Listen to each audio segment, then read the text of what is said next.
আসসালামু আলাইকুম। ঢাকা মহানগর বাইপাস রোডের অবস্থা দেখেন। বিআরটিসি গাড়ি অ্যাক্সিডেন্ট করছে।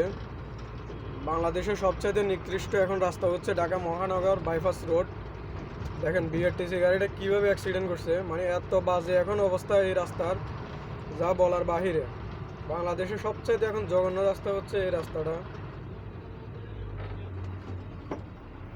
এই যে দেখেন বিআরটিসি গাড়ি কীভাবে অ্যাক্সিডেন্টটা করছে, কই পড়ে গেছে। এর সাথে জঘন্য রাস্তা এখন আর বাংলাদেশে নাই। এত বাজে একটা রাস্তা, প্রতিনিয়ত যে পরিমাণ এখানে জাম পড়তেছে, মানে যে হয়রানি হতেছে। এই যে আরেক ফাইভেটটা দেখেন, মানে প্রত্যেক দিন এই রাস্তায় অ্যাক্সিডেন্ট হচ্ছে, জামজট হচ্ছে, মানে প্রতিনিয়ত মানুষের হয়রানি হচ্ছে, যা বলার বাইরে। যেখানে ক্ষতিগ্রস্ত হচ্ছে মালিক পক্ষ আর হচ্ছে ড্রাইভার। খুব হয়রানি শিকার হচ্ছে। যে এখানে একটা বাস পড়ে আছে, প্রতিনিয়ত এখানে সমস্যা হচ্ছে।